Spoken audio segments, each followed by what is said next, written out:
What is spin class? That's what we're gonna be deep diving today on our bench break. I'm Coach Zach with Coach Ash and Coach Tash.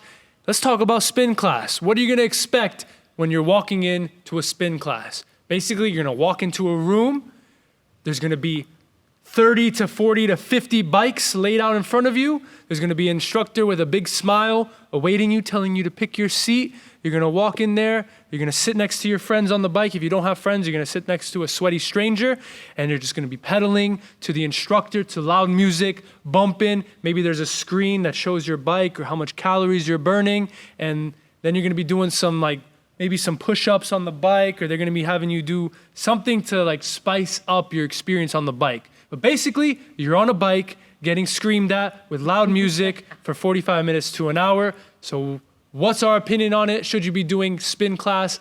Let's get into it. Coach Ash, Coach Tash, what do y'all think about spin class? I personally love spin class. I was an owner of a Peloton for many, many, many, many years, and it took me a long time to sell it. But I love spin class. I think it's great for beginners. Maybe you walk into a big box gym and you're not ready to go to the free weight section. You're not ready to go to machines. You're not ready for cables. You are in fear for your life, but you signed up for the gym. Fantastic. Congratulations. The first step is signing up, right? Mm-hmm. The second step is I don't know what to do. And you pull out that calendar and you're like, what spin? Absolutely. Do it. Go for it. If anything, we just discussed on our prior bench break about sprints, right? So building muscle, burning fat. Coach Zach actually just mentioned the best way to build muscle, burn fat is going to be sprints. You're going to be getting those sprints in spin class, let alone working your cardiovascular health. Spin is yes, it is in a group setting, but it is so individual and so unique. So what you can do yourself, and a good spin instructor will tell you about that too. They're going to tell you how you increase your resistance. So how spin works is it's resistance training with the spin bike. So you either have a knob that you're going to turn to increase resistance, decrease resistance, or you're going to have a lever where you can push it down to increase or press it back to decrease your resistance on that bike.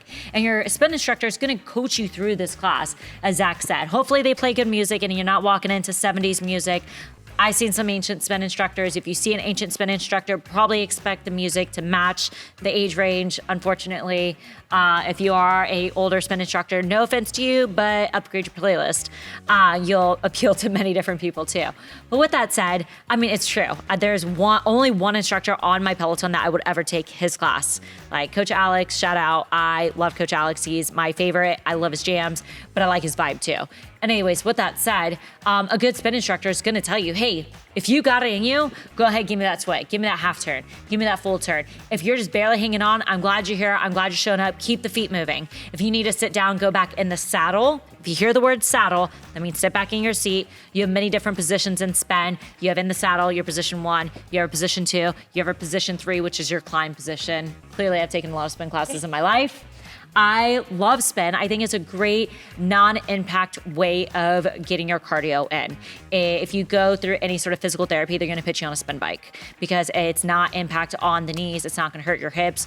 As long as you're bracing your core, you should protect your back. If your core is not strong enough, your instructor should instruct you to sit in the saddle until you build up that strength as well. Again, a good instructor is going to educate you on this. I think spin is great. I would encourage it to anybody who is new to a gym. If you don't know what class to choose, hop in that spin class and check it out and just start from there. And you're going to build momentum just by getting in and moving. And Zach said, you might get some push-ups in. You might get some chest press in on there. You might get some leaning, core. They're going to throw it your way. Have fun with it. Just do something is my best advice. You just signed up for the gym, try spin. I personally don't love spin because of the fact that I just love to strength train 3 to 4 times a week. So it's always challenging. But like she said, if you just sign up to the gym, I'm a big believer about try anything once. I've gone to spin classes. I like to actually challenge myself because I know. And when I go in there, you can tell who's always there all the time because their legs are just going. And I'm like here, like pushing these big old thighs. And I'm just like, okay, but it's a good environment. It's a good class. If you have a good playlist, good instructor, it's a great way to get active and move. So I just personally like to do my own style of biking. outdoors, nature. So I'll touch a spin class here and there, but it's not my go-to for cardio. But that's the great thing about joining a gym and having access to group fitness classes, that you get to choose, try it. It's included in your membership. So test it out. If you like it, don't like it, at least you know that you did it. So, and challenging yourself is always big. But yeah. Your butt bones will recover. Your first That is class- actually one of the things that I don't, I have the to give you that cushion. warning. Your butt bones will recover. And if you find that you're so sore and you don't think you can go back, sit further in the saddle. So sit deeper in your saddle instead of up where it, goes to a point. Yeah, so your butt bones will recover. Bit of advice, every single person who takes a spin class, you will have a sore butt afterwards. And it's gonna be right between your cheeks. Yep. You're gonna feel it, but I promise you, you do not need that seat cushion cover off of Amazon. Do not waste your money. Do not go and buy. I know you're thinking about it. If you already taken a spin class, I'm preaching to the choir. I thought about it. I haven't gotten one, but every time I do it literally just give it 3-4 classes and it becomes accustomed to it. You're doing something new. So that's my advice. Just put my 2 cents into this quickly. I've taken 1 spin class in my life. Thought it was okay. I do think it's a very effective cardiovascular. You're going to train your heart. You're going to, get your metabolic rate. I'm not struggling with that word today. Metabolic rate up, and that's great. But I tend to look at everything from a movement perspective, biomechanical perspective and lens of looking at everything. And any kind of modality where you're doing a repetitive movement, I look deeply in that movement and see what's going on. So if I have one tip for you, if you love spin classes, take the extra time, show up maybe a little bit earlier to make sure you're setting yourself up for success. So when you're on the bike, you get on the bike, see how your leg extends when you push off. You want that leg to be able to fully extend and then pull it in. So you want to be able to fully extend and pull it in, because if you don't and you're just here, then you're in a constantly shortened state. You're gonna be doing that for a whole hour. And let's say you have an office job. Let's say you're sitting down all day and you're already in the seated position. Then I go to my little spin class and I'm doing this. Your psoas is gonna be gnarly. You're gonna end up having back pain. It's a repetitive motion. It's good as a supplemental modality. Still do your resistance training. Still do your sprinting, anything else that you're doing. I say add on to it. Maybe take a couple spin classes here and there. It's about to get spicy here. I'm gonna stop you right there. As somebody who's taken thousands of spin classes, terrible advice. I understand what you're looking at is the biomechanics of it, but in a proper fitting of a bike, you wanna bring your foot up and don't you don't want to hip shift, right? Here, that's where your seat goes, right? And when you extend your leg, you should not have a full extension in your leg because you want to hit that muscle. It is a quad. That's why bikers have huge quads. They're here. There should be a slight bend behind that knee. And to go with what that said, yes, you are correct. There could be shortening of the hip flexor, of the psoas up front. You need to make sure you're stretching, right? We did a whole bench break on stretching, getting in and that pre-dynamic stretch, we just did the 90-90 live, we're gonna go in and 90-90 flow that we just did, opening it up. Understand that you might shorten it, but also there's a reason for it. A good proper spin instructor will tell you how to set up your bike, and they will have you extend your leg. If your leg is fully extended, if you have clips, you're pushing through your foot.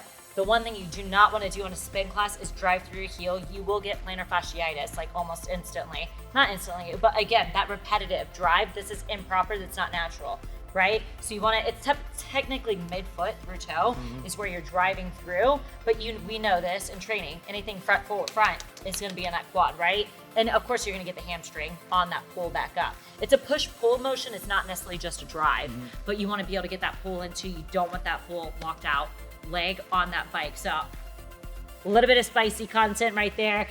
Very rarely do we disagree as trainers. I will say coaches. that Coach Ashley also resistance trains and she does a lot of other things. Yes. So that's why that spin is a supplement to her. She's not just doing spin. So Absolutely. if you're just doing spin, I'm talking to you, you have to switch it up. You have to do other things.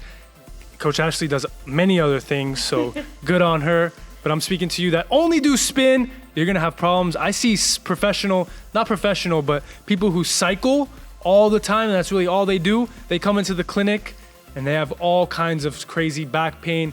They have pain behind the knee. They have all kinds of stuff going on because of that repetitive motion. Do other things, your body will crave other types of movement. There's also no rotation in cycling, and the body's meant to rotate. So if you're just in the sagittal plane and that's all you do, you're gonna have problems. I do So agree. Absolutely.